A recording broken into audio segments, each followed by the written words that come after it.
Tonight on Revolutionaries. I think in my own career, I've worked globally, I've worked locally. I was able to run industries and I was able to run technology. I was able to do startups and I was able to scale businesses. You know, that's a lot of things to do in one place.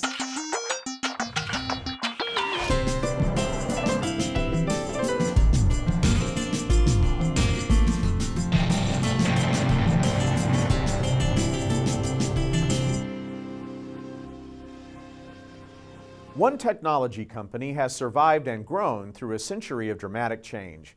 That company is IBM, and its leader is Ginni Rometty. Tonight we talk with IBM's chairman and CEO about the company's storied history and her vision for a challenging future. Major funding for Revolutionaries is provided by the Intel Corporation. Thank you for being here. Gosh, I'm glad there are so many retired IBMers, or else there wouldn't be. We had a good walk. We walked through Revolution, our exhibit earlier, and you met some of those IBMers who were volunteering here. It was great to see. Yeah, it was great to see. I mean, it speaks a lot to the company and the culture. And every one of them that I met got to tell me a story about, you know, what they did when they worked at IBM. And it sounds the same to this day. Doing something, and I don't mean the same work. Don't. The idea of the really doing something that was important. You don't have many 1401s still around. No, none. Pictures. Yeah, pictures only. Yes, yeah. Pictures only. Well, that's terrific. We're so delighted to have you here tonight. And I want to get started just by talking a bit about the very earliest beginnings of your career, because I noticed you accented that year very loudly. Which one? 81. Yeah, like it was a long time ago. I'm class of 80s, so you and I are, okay. You know, we're proud of that. We're proud of being children of the 80s. What was the attraction of computer science for you in particular at that point? You know, because people have often asked, you know, so many kids today even change their majors, not sure what to do. And I never did change it. I started in computer science and stayed in it from the beginning. And I think what has always attracted me to it has been this idea of problem solving. Mm-hmm. And that's what engineering represented to me. And I tell every kid, everyone who will listen, you know, it's why I think engineering is such a great discipline for so many people. And I would say, you don't have to be an engineer. It doesn't matter, right, what you're going to go do, but it teaches you how to solve problems. And anything you're going to do, you're going to solve problems. And so I hope and I predict that in the next decade, you know, all of our kids will have some sort of STEM education for that reason. But that's what drew me into it. Math, problem solving, kept me in engineering, and good skills to this day. You've been on the business side of IBM for a good long time, but do you still have a bit of a soft spot in your heart for engineers? Oh, very much. I mean, I have to watch myself in that I'm able to do this and then I'm able to do that pretty deeply, and so that's a blessing and not a blessing sometimes. So I have very much a soft spot for engineers. I mean, I think that's got a lot to do with making enduring change, right? You're now talking about three key elements, these solutions that you're talking about, the solution to a problem. There's data, which you talked about. There's the cloud. And then there's mobility, social connections, and the engagement of people. So those are the three legs of the stool that you're really talking about now more and more with IBM. So let's take those in order, why don't we? You've said that you think of data as... I think of those as three shifts in the industry. Okay, let's talk more about that. Yeah, and I think this is an important point, because if I asked everyone here, people would probably agree with that, that there are these three major technology shifts playing themselves out at the same time. The idea of big data and analytics, cloud, and then I'll come back to social and mobile and what I really think. But the three of those together, no, not that I think anything bad. I'll come back to what I think that's good, where that evolves. And the three together, you know, we've talked about in our industry, in my view, is usually this industry always has something new, as evidenced by your museum, right? Always something new happening. But the fact that three all at one time, in the speed, is creating a dynamic that the world hasn't seen before. And I do spend a lot of time with clients, and I always say, look, it's going to reorder my industry, and it's going to reorder yours. And so this is going to change what we do, and it'll change the world. It's this idea of this 3 at once, simultaneously. So those have been the backdrop, and those are the shifts. To me, though, as a company, then you decide what you do with those. So the idea around, you were asking me about big data analytics, for us, I think IBM has a chance. Remember, we're an enterprise company. I'm always clear, know what you are. We are an enterprise company. And it's this idea that you can really be bold enough to say you can transform industries and professions with big data and analytics. And which is why, if I asked everybody, I don't care who you are, does anybody think they need more data? Does anyone? Maybe? Better data, yes, right? And this idea, I say big data analytics, I think it's a natural resource. That's what you said, the natural resource of the 21st century. I think it's a natural resource because like natural resources, some natural resources, they're abundant, but they do nothing unless you refine them. Right? That's kind of the analogy, unless you can refine them and do something with them. And I saw a fantastic statistic. Consumers sharing, you were talking about everyone, whether they were going to tweet or share their opinions, that the amount of data consumers share every day is equal to all the written works of man ever created every day. So this idea that there's enough, there is enough. So it's what do you do with it? Now, this is where I believe with those kind of analytics, it will create the difference between winners and losers in every business. If you're in finance, if you're insurance, if you're a bank, if you are a doctor, if you are a hospital, if you are a retailer, I think this will create the basis. And I see it in even how I run my own company, what we do inside.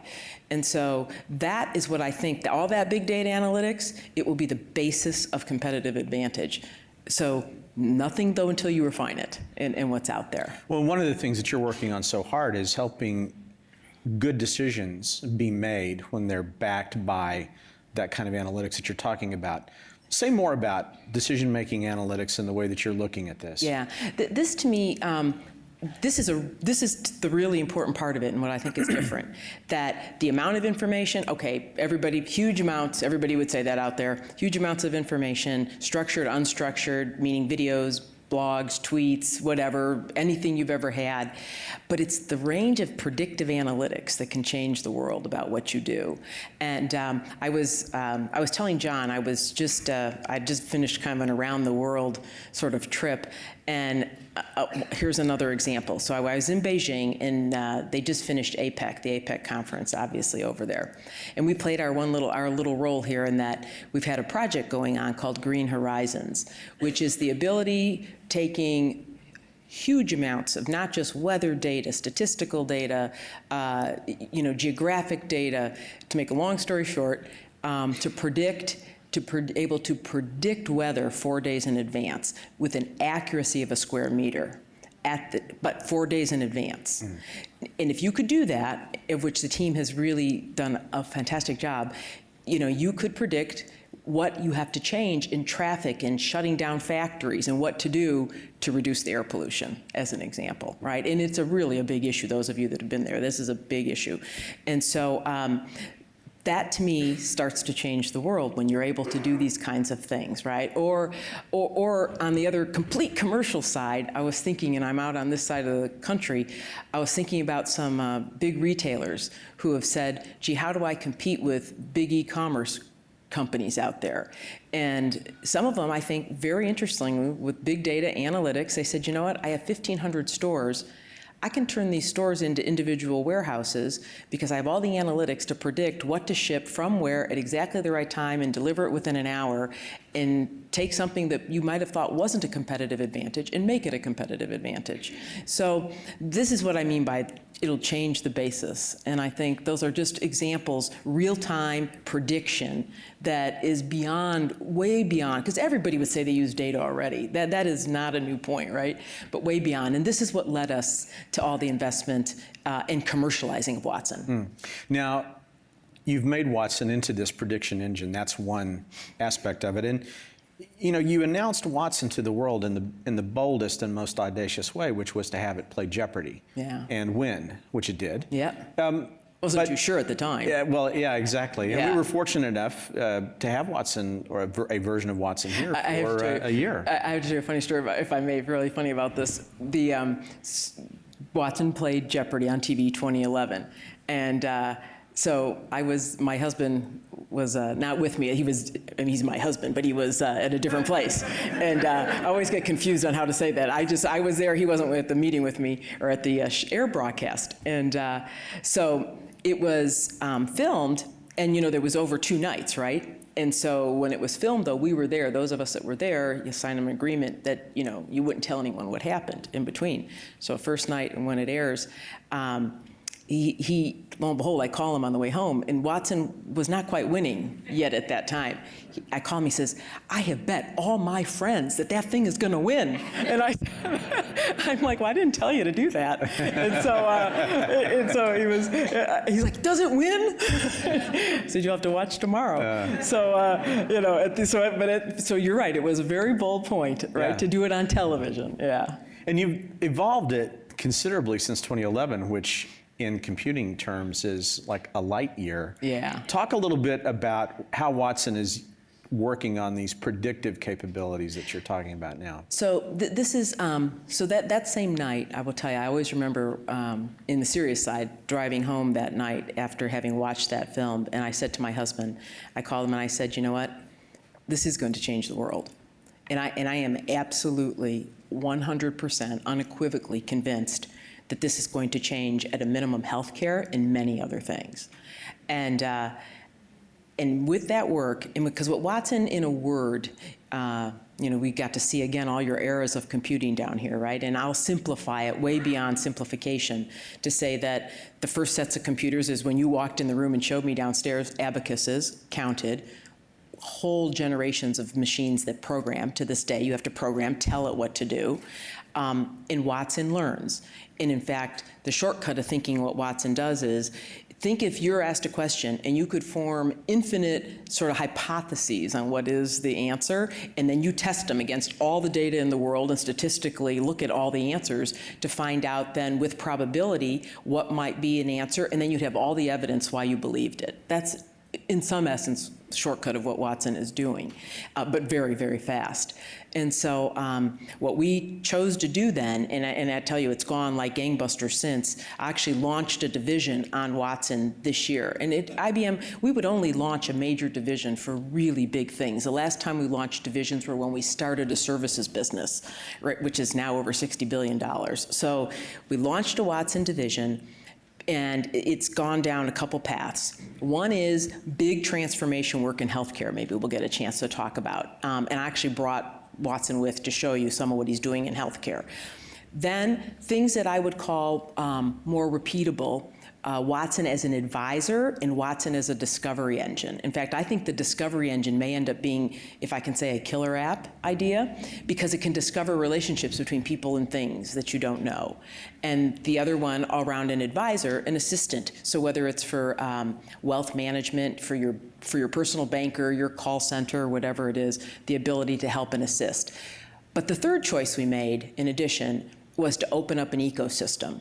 So Watson is a cloud service now, and we want, many entrepreneurs, there's 3,000 in line, to go create anything you want. I've seen wellness, fitness, I've seen Chef Watson. I mean, there's countless Watson to help you shop, teaching, tutoring, lesson plans. There's countless ones of these now that are all being developed and trained. He has to be trained. Mm-hmm. They're being trained to go do. So a whole ecosystem around it.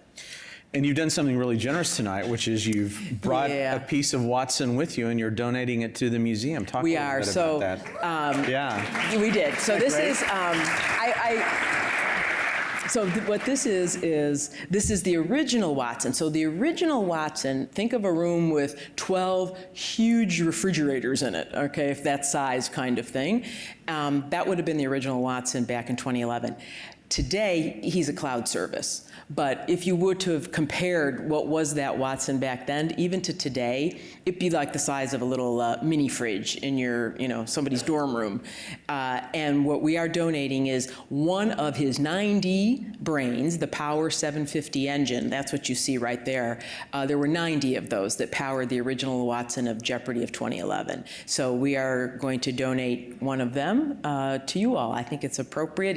It really is, in our view, the first real instance of cognitive computing. Now let's talk about something else that I know you feel very passionate about. You mentioned Watson in the medical field. Yeah. Talk about what Watson is doing now and what you envision Watson will be doing in medicine in the future. So we chose, and this is, to me, it does speak to the soul of IBM in a lot of ways. Always there's some grand challenge to work on, and we would all, I think everybody here would agree, healthcare is one of those grand challenges, in not only this country and in the world. And so what we started out with Watson, and we got onto the topic of oncology. But I'll fast forward and tell you all the different players we're working with right now. But it started with Memorial Sloan Kettering, working on the hard cancers, so things like breast cancer, lung cancer. And could you better diagnose and then select treatments? And could you take that even around the world? So Memorial Sloan Kettering was on the hard cancers. MD Anderson was on things like leukemia, some of the blood cancers. Then Mayo Clinic joined in and started working on clinical trials. Cleveland Clinic on could Watson help actually teach doctors in a better way how to do diagnosis? And the list goes on. So since that time, we've been doing the work, and we have just now finished the commercialization with Memorial Sloan Kettering. And can I show it? Sure. I brought it, and I thought people might want to see. This is real Watson. This is the real Watson. And what I'm going to show you. Let me just say a couple words before we start clicking through. This is, and it is really what the doctors want. So you're actually seeing the real doctor thing. And 2 weeks ago, Memorial Sloan Kettering, the cancer center, there are many fine cancer centers in this country, but one of the great cancer centers in New York City is who we did this with. And in this case, breast cancer, let me just tell you a little bit about this background here. First of all, those of you that know anything about that horrible disease, 2 million people a year that are diagnosed. You would think, with all the research going in, that incidence and cures are getting better. Instead, 20% higher every year, 14% higher mortality. And that has a lot to do with the developing parts of the world, right, versus the developed markets. So what Watson has been trained on, he is now, I call it ingested. He has learned from, and of course he's had to learn medicine, but he has learned now and ingested all 300 medical journals, every edition they've ever had, 200 textbooks, 12 million pages of training, and then he has been trained now by the best doctors at Memorial Sloan Kettering for years. And he is ready at prime time, and 2 weeks ago we just signed an agreement with Bumrungrad in Thailand. They are the largest private medical facility in Thailand, and they will be rolling this out for 1 million patients for care. And so this is, people who would never have the chance to go to a cancer center. Now, so what Watson does is what I'm going to show you. So this is what a doctor would do. He would pick a patient, and I was telling John, I don't have my glasses on, so I'm going to assume we can pick a patient there. Pick a patient that he's thinking. You pick the patient, he's going to go pull everything he knows about that patient together, and he's highlighting it for the doctor. So these are all pertinent to this cancer treatment diagnosis. And so the doctor's going to go look through it. He's highlighting some things, ordering them up. I asked, you can pick out more details. Now, mind you, he's had to read all this and interpret it. And I asked the guys to pick and show you here a particular, because I want to show you something I think will jump out to you, what Watson's able to do. There's something called an ejection fracture. Maybe they can click up to it. Anybody a real medical doctor here? Okay, so you're going to keep me honest and see how I do at the end, okay? And if I do well, say so. If not, don't say anything. So this ejection fracture has to do with the blood flow in the heart, and it says a 45%. And so just keep that in mind in this case. So he goes on, you have the rest of your medical information all pulled together in a nice way. The oncologist wanted to look at it. He's asking Watson for the treatment plans. Depending where you are, by law here, they had to do a clinical trial offer first. He offers the clinical trials. Then he says, what kind? And as I recall, chemotherapy, radiation, endocrine therapy, and you're going to ask for what kinds, because there are 800 therapies in clinical trials for cancer, for breast cancer right now. So he's going to ask Watson, what flavors of these should we go with? Watson is actually calculating, and those green, those are in priority order of his level of confidence of what is the proper treatment for this specific patient with all of those different characteristics. And if you hit the evidence button, which is what a doctor would say, because a doctor is going to make the final determination on treatment. And I think you should see, if I had my glasses on, is that you'll notice there was contradictory information, meaning this kind of treatment, on one hand, if you've had an ejection fracture, you should or shouldn't, and there were other characteristics the patient also had. Watson actually makes the determination as you're a higher risk of heart failure, and therefore you need to have this one versus the others. And so this, to me, is, when I see this, I mean, the odds, that you can help people in ways that you never could before. And I've watched the doctors interact. It's like a collegial, and this is why, and I've had this conversation with Walter Isaacson about this, that this redefines man and machine. This isn't replacing man, and this is augmenting how you and I make decisions, or if you're a doctor in this case, or versus a financial planner or someone else. And I've watched the doctors with it. It's so collegial. It's as if you're talking to just someone who's never forgotten anything. And, which is not, with medical information doubling every 2 years, as my friend at Cleveland Clinic says, I mean, this is impossible, right? And in the treatments, I could go on and on this. I'll stop now. I'm not trying to make everyone a doctor, but how I asked my doctor friend, okay? She's getting a thumbs up. He said this, okay. Yeah, you and I both saw, right, you're my witness? Exactly, yeah, I saw it, you did. So this is the real Watson at work. What does it mean? Let's talk about the cloud now. What does it mean to move Watson to the cloud? And I know that's not in this mix that you're talking about, the whole story, but why make that move? And in a larger sense, what are the opportunities or solutions that you're working on with cloud computing? I think of the cloud, for simple purposes here, is anything as a service. Anything as a service. Our ability, just think what Watson's been trained on, to now be used by many. If you had to do that independently for every different hospital, every different doctor, that's crazy.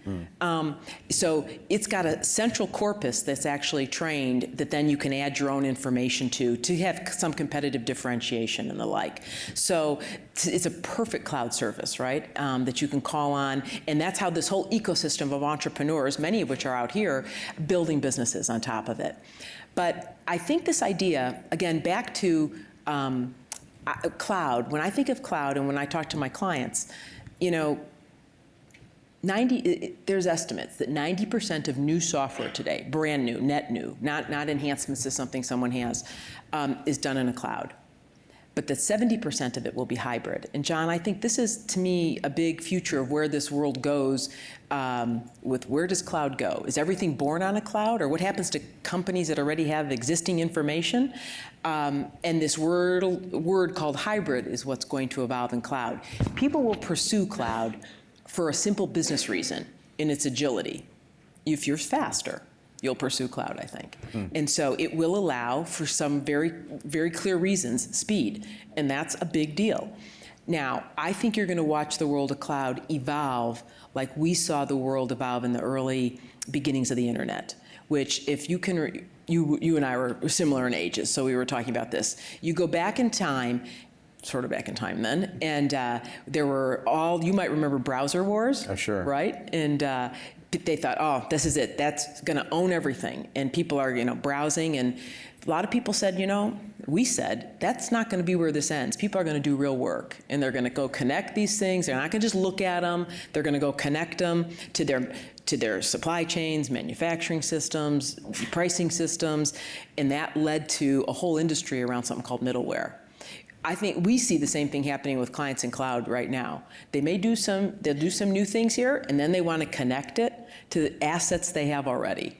and then get something new and additional at that intersection. And that's what why I think cloud is going to end up taking that shape, particularly for businesses. It's going to be this hybrid world. And then where are you zeroing in that opportunity? To me, that is what we represent, is this understanding of hybrid, secure, and you got to know where the data is at all times. I mean, this is why. So last year, people probably don't think of it. They probably don't think of IBM. Our big data analytics business ended the year at $16 billion, so pretty big size business already, and continued to grow 8% through last quarter. Our cloud business ended last year at almost $4.5 billion, continues to grow at over 50%. And it's big in its own right. But with business, this idea that, and this is why we've dedicated another $1 billion to opening 40 cloud centers in the world, and they're not picked randomly. They're picked where the money centers are and regulations are, because it's not only having to keep data certain places, and then the ability to audit, secure it, know where it is at all moments in time, what's shared, what isn't. And so there are different requirements of what you need. And for healthcare, by the way, HIPAA compliant and all sorts of things that you've got to have in that world. So to me, that's our world, this hybrid world of the cloud, how to make more out of what you have and how to connect it with the new. And I want to link that up to the third thing that you talked about, which is mobility and engagement, because you made the point, which is so true. All of these things are changing at the same time at an incredibly rapid pace. Okay, so. And any one of them is an opportunity, but you're trying to reach out and grab all three and bring them together. Yeah, but yes, we are, and bring all three together. But I always say, for us, and the role I see us playing, social, mobile, leads to what you said, the word engagement. So I would say our strategy is about what it enables is one-to-one engagement, whether that is machine to machine or people to machine, one-to-one, and it will personalize things. And it'll be about simplification and personalization. But I want to put a real big but. It will be underscored and it will hang in the balance of security, privacy and security. So this topic is really a serious thing, and not only for individuals, all of us as individual consumers, but as a business, right? Your brand, that is your whole value. And so I always say social mobile underscored by security, because people say, why do you talk about security in the same topic? And I say, look, people make choices we all do, between our privacy and convenience and security and freedom. Those things are always like you're going, depending on what country you live in or what decision you're making, you're doing this.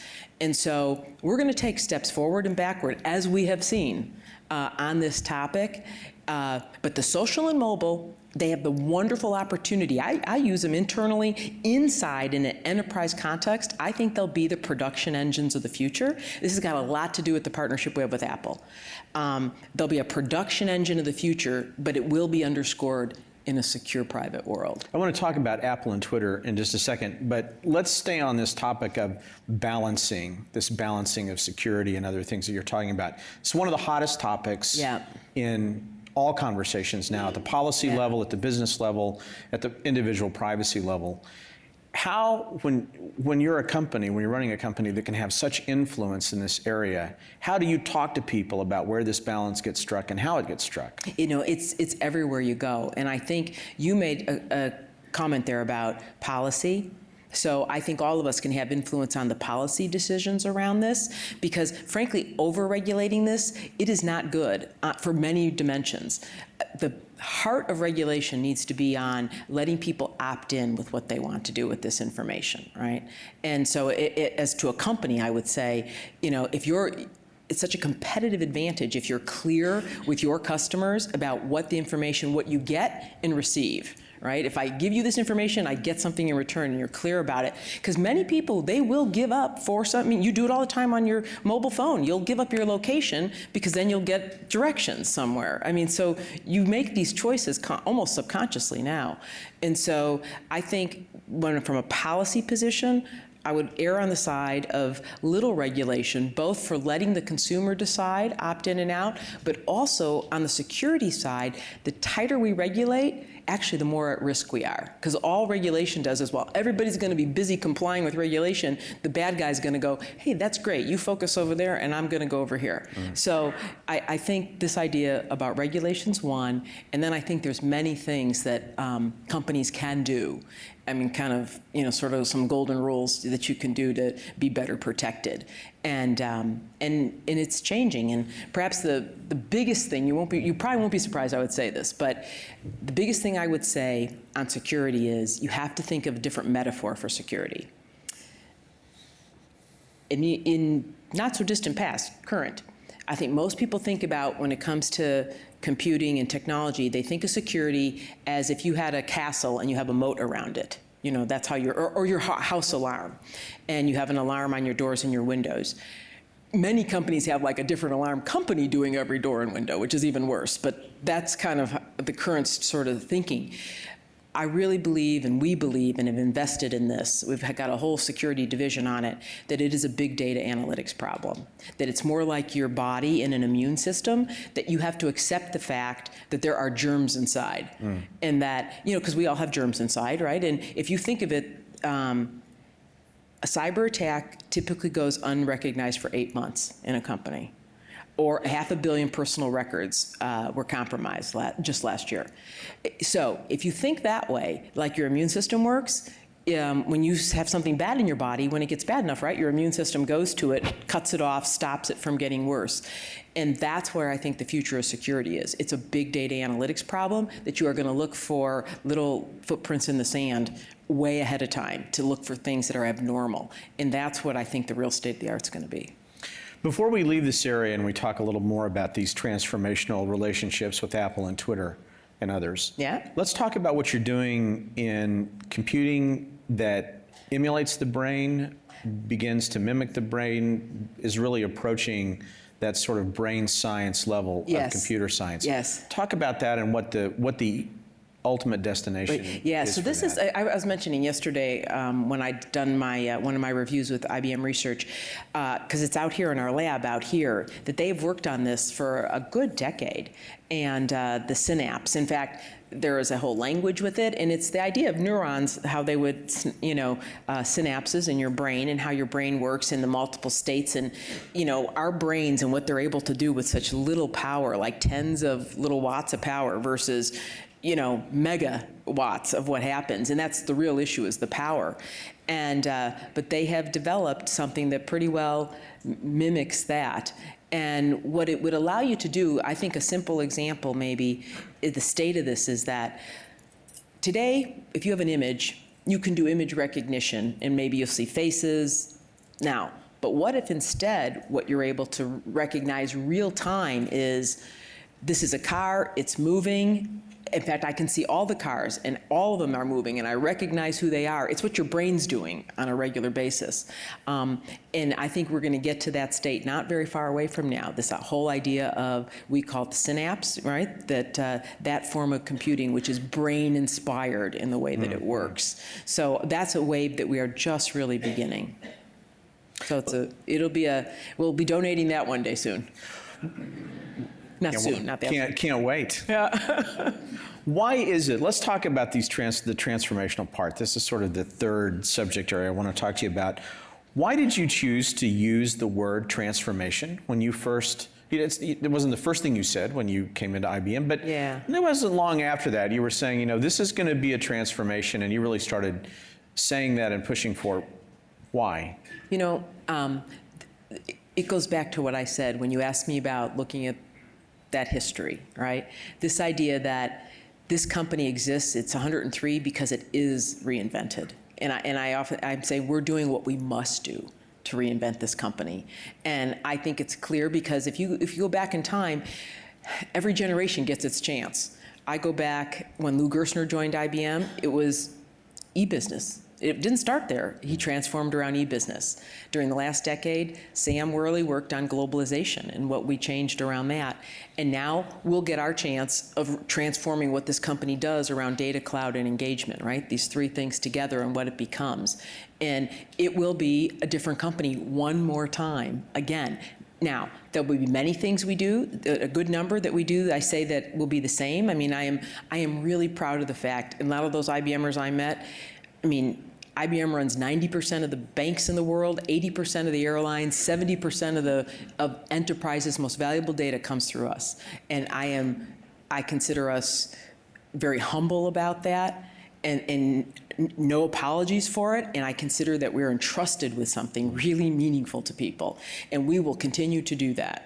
And then these new areas, as we help those same clients transform. So we'll transform in those new areas, and we will place big bets like we have for the long term. Things like around Watson, Africa, I consider those really long-term, bets that'll be here for a very long time to go. And that's how you live to be 105. I mean, you make these sets of decisions and you stay with them, right? And so I'm proud of the IBMers. I mean, changing one more time. You were saying that to me as we went through, that you couldn't believe how many times we kind of became something else. Well, and you use this great analogy of the cargo ship that you see on the horizon, and it doesn't look like it's moving, and it doesn't necessarily look like it's turning, but don't when you ever get up close to it, us. yeah. I said, it does. I said, sometimes it reminds me, if you've ever been on a ship or you're on shore and you're looking at a ship out there and you think, God, that thing is not moving, and then you go to bed and you wake up the next day and all of a sudden it's like right at your face. And so that's a bit when you move a big ship.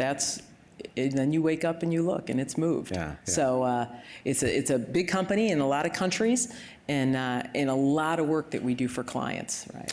So Apple, Tim Cook said that the goal of this partnership, and this is his quote, is to turn Apple devices into mobile decision-making tools. Now, maybe that's the whole story. I suspect that's not necessarily the whole story, but talk about this pretty conversation-sparking announcement that IBM and Apple are suddenly getting together, and you and he were talking about doing big things. Yeah, this is, to me, this is a great example of a wonderful partnership. But there are a series of these. We announced Apple and mobility, which, if I had to give it a tagline, this is about reimagining how work could be done. We announced one with Twitter, which is all about you could improve every decision with the voice of a customer. And I'll describe a little bit about what those do. SAP is putting their entire cloud portfolio on ours. And then one you might not have paid as much attention to is we are also the foundation for Tencent in Japan, in China. And Tencent is WeChat. It's the Twitter of China. So this thing with, in fact, Tim and I were today reviewing some of the work, and they've done great work together. It is a perfectly complementary partnership. And when we say reimagine work, I go back to some really fundamental statistics. I mean, everybody, and if you work for a company, all of us would have smartphones. But the statistics say that 60% are used for email and calendaring, and in a company, 70% don't use them for more reimagining work because of still concerns about management and security of the devices. And so this is what kind of led with Apple being really world-class. I think everybody would say that for consumability, of elegance of design. And then we have done this work all around, as I said, this hybrid world. How do you make these things connect into the systems of the world to really change how work can be done? So the first 12 apps are coming out now. And as an example, one of them would be a flight attendant. So I don't know how many fly recently, or if you've ever been on a delayed flight, right? Oh, what happens when you're on a delayed flight? You go crazy. Okay, then next, and then who do you share that pleasure with? Yeah, you're letting everybody know. Okay, I'm running late, and I'm. And then you upset about it. Yes. Okay. You're trying to change hotel reservations or car rental information or all of that. Yes. So you take you're already, I could tell you get pent up about this. So what everyone does is, Is anybody mellow about this? I don't know. Nobody. So, or how often then do you get to the counter to rebook the flight and they're doing this for like 15 minutes and you're like, what are you doing? All that time. Yeah. And so one of the first ones is, now it's going to sound easy, it's hard to do, is for a flight attendant, why not when you're in the here, your connection's late, why can't someone walk up to you and say, Mr. John, here are your 3 options. We're gonna be 30 minutes late. Which one would you like? Boom, and I've rebooked you. And then you're not, like everybody is, calling 8 different people to try to book you 5 different reservations under different names so you can, hold them all at the same time and everything else that everyone does. So this is one of them, as an example, is this kind of an app. I just saw another one today, public safety, that looks fantastic. And so that was the idea. And now to do that, you need great simplicity, because a flight attendant is not going to stand there and go through 15 different screens with you. They're going to have to do it in a very simple way, and we've got to connect it on through to those systems to make that be able to happen that way, and do it in a secure, managed, end-to-end way. So the client response has been phenomenal on this, so that's when you are at what a problem is at this point. And these are Apple devices. It's envisioned that flight attendants will be walking up and down with an iPad or whatever. 6 Plus. That's right. That's right. And so that's what we'll start with, those devices. We'll do them first, obviously, and working with the Apple design team, and then, obviously, clients sometimes have multiple kinds of devices, and you'll be able to roll these things out to others too. So Twitter. Did people scratch their heads a little bit around IBM when they heard we're doing a deal with Twitter? Was it really clear what that was all about? Yes. No, I don't think so at all. I mean, did most people hear about the Apple one? Would that be a fair audience participation? Yes, okay. Twitter? Yes, okay. Yes and no. I mean, the Twitter, Dick and I had talked about this. Most clients, again, enterprise, I'm thinking enterprise, 500 million tweets a day in the world, 500 million, right? So that's a lot. And the idea about a time series of data, and it's so rich, you want to do something with it, but try to take that information, every retailer's dream, you name it, and then get it in a way you can really deal with it. And so this is what the partnership with Twitter is all about. We are actually feeding then our products, Watson Analytics, which is a ability to do analytics in the palm of your hand. You get any good ones there? Oh, Should I keep talking? No, keep going while you're keep sorting? going. No, Okay. yeah, just don't mind me. These are long ones I can see over there. So the idea with Twitter is then to be able to take that into whether it's pricing decisions, retailing decisions, employment decisions, or trending decisions, you name it, and make it in a consumable fashion for companies to use. And so we're pretty excited, and again, it's an idea that I think most clients are pretty excited about as a way to cross this over. But John, I would, as you are finishing your sort. Keep going. You're enjoying these. I am. Yeah. So as you would finish your sort, a takeaway on these partnerships. To me, what they prove is, it's when you said, what are we?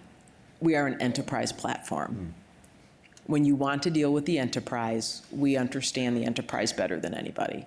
And that these are all instantiations of becoming the enterprise platform for analytics, the enterprise platform for mobile, the enterprise platform for what you go do in the social world. In fact, today, I mean, we had another big announcement. We're the #2 email platform and office platform in the enterprise. And what we announced today is, really, it's called Verse as its name, but what it is it's an integration of social analytics, and it's, in other words, manage your work, not your inbox. Manage your work, not your email. And it's all analytic, knows you, connects to Watson, it organizes your work. It's that kind of idea. But again, it's security, knows who should be looking at what, who shouldn't, all driven from an enterprise context. Let's talk about Africa for a minute too, because you are spending a fair amount of time there. There's a major research and development center in Nairobi. You've got a real commitment to IBM's work there and a lot of this social problem solving that you're talking about. Can you talk about what's going on over there and the opportunity? How many people, just give me a sense, how many people believe Africa is a big opportunity for, if you, okay, I've got a lot of fellow believers here too. This is, and I always, years ago when I was focusing more and more on Africa and sort of fell in love with it, I bet a decade ago, I had done something, we were doing global innovation outlooks, and I'd done one on Africa, and the 8 reasons why Africa would really evolve. I fast forward, and whenever I'm in Africa, I always say, so am I early, later on time? And I always say, yeah, all of them. And So today, in Africa, there's 3 reasons I believe so strongly. Now, we've been in parts of Africa since 1937, so this is not as if the continent is new, right? But 54 countries are there. We're now in 24 of those countries, and for the 3 reasons. One is urbanization, and what that, and all you have to know is already 52 cities over 1 million people, and already 400 companies bigger than $1 billion in size, right? Second thing is talent. By 2040, Africa will have a greater ability to produce a high-performing workforce than India and China together. And then the third reason I find most interesting is I think Africa will leapfrog, meaning because, that old saying, motherhood or necessity is the mother of invention. Mother of invention, yes. I'm in an invention place, yes. Right, yes. Necessity is the mother of invention. And I see this already happening, right? We are going to find what some people might call good enough solutions that will come back into the developed markets. And one of them, my favorite one I saw out of our research lab, so you guys have terrible traffic here, right? Would you agree? Yeah, yeah, that's a resounding. And as do many cities. And there's often tax referendums to put in all sorts of traffic management and monitoring, et cetera, hundreds of millions of dollars. So in Nairobi, there were, I want to say it was 9 really poor quality digital cameras that are located around the traffic. And the guy said, look, we don't put any more infrastructure in. We think we could predict where all the cars are going to go. We don't need to know anything else. And they're darn close enough. And so it's 2 ends of a spectrum on the ability of what to do. And same is true for healthcare, which is why it is the first place we took Watson outside the United States. And it was to go, you have 1 caregiver for 10,000 people there. So this idea that you will leapfrog and come up with ideas is huge. And in fact, we were the first company to open a real full-fledged research organization in Nairobi, Kenya. I always knew there would be 2 steps forward, 1 step back. And obviously things did happen in Kenya. But that has been a great thing, and it's the idea of what I think is a trend for research. The problems of the world are so big, you are going to have to move the research to the problem. You can't move the problem to the research, right? And so that's a bit. But now we do a lot of commercial work there too. So this isn't all, it's not meant to just be altruistic. There are real business reasons to be there. That urbanization and those companies, that's all opportunity. The talent, I want my fair share of the talent. And then as well, this idea that you are going to have these leapfrog solutions that are out there.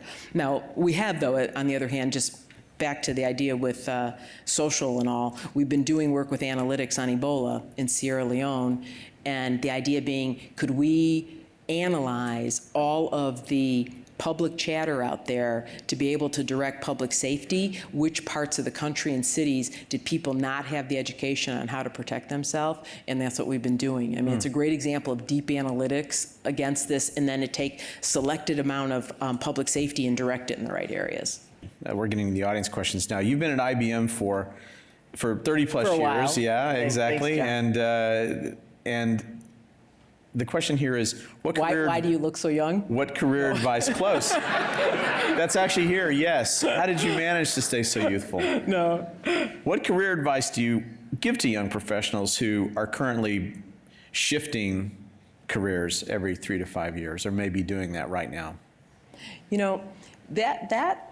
What I say to them, and one of the things when people ask me about, because maybe we're unusual now to have stayed someplace, right, for a long time.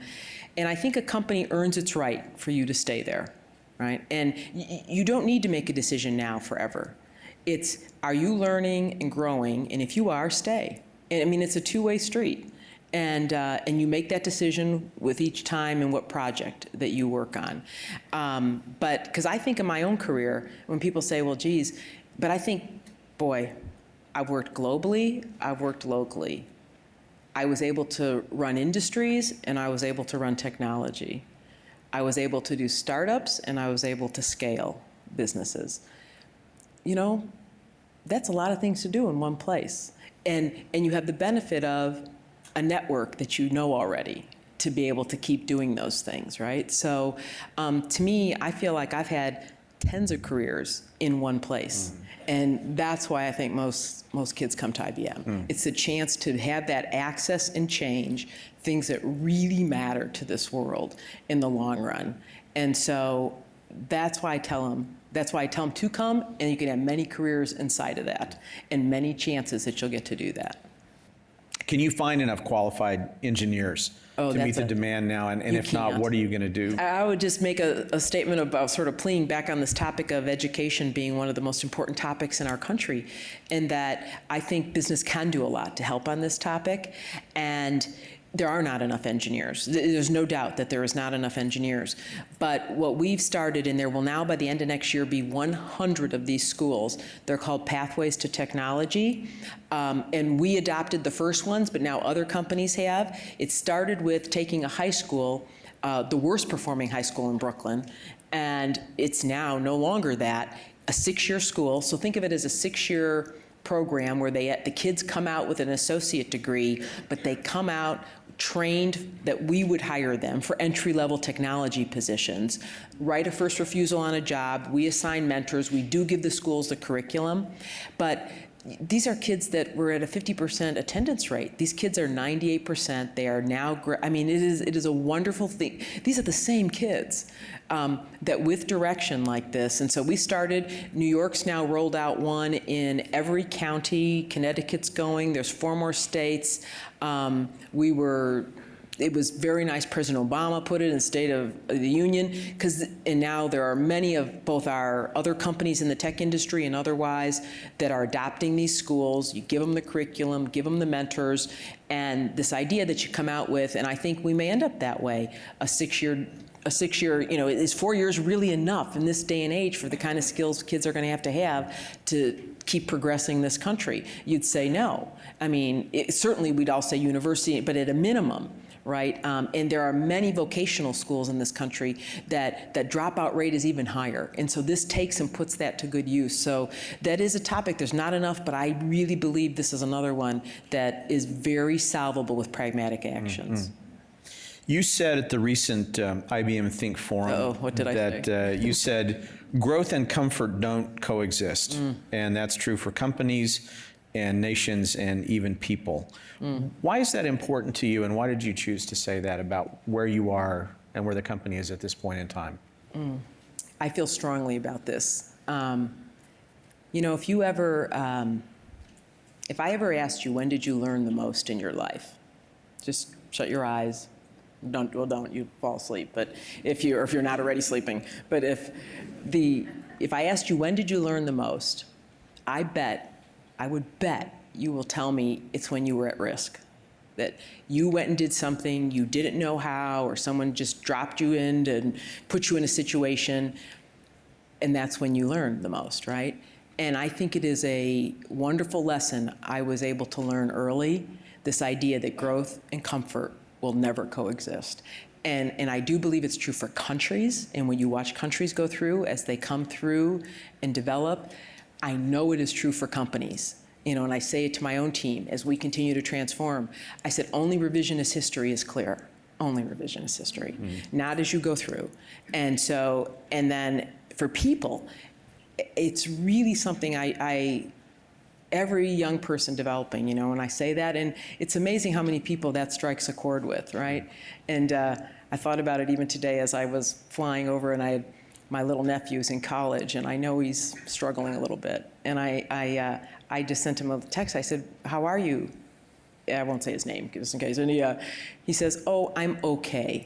I said, and I don't know why at the moment I said, growth and comfort never exist. I said, it's true for kids too in college, And he said, I got back this answer, "I can't wait to see you. I understand," Yeah. And I think that applies, and no matter whether it's your kids, your profession, your company, and once you know that, you will feel very confident about being ill at ease. And I think that gives you great courage to make decisions and to know that it's okay at times to not be certain and go through it. And that's why I think that is probably the most valuable advice I ever learned and the most valuable advice I'd give someone. Well, after tonight, we'll all be looking on with great interest at what you're doing and the path that you're breaking. Jenny, you've been very generous with your time. Thanks so much. Oh, my pleasure. Delighted to have you here. Please join me in thanking Ginni Rometty. Ginni Rometty started as a staff engineer in 1982 and worked her way up to the pinnacle of IBM's leadership. There are hundreds of stories like this at the Computer History Museum. Join us next time for the Computer History Museum presents Revolutionaries.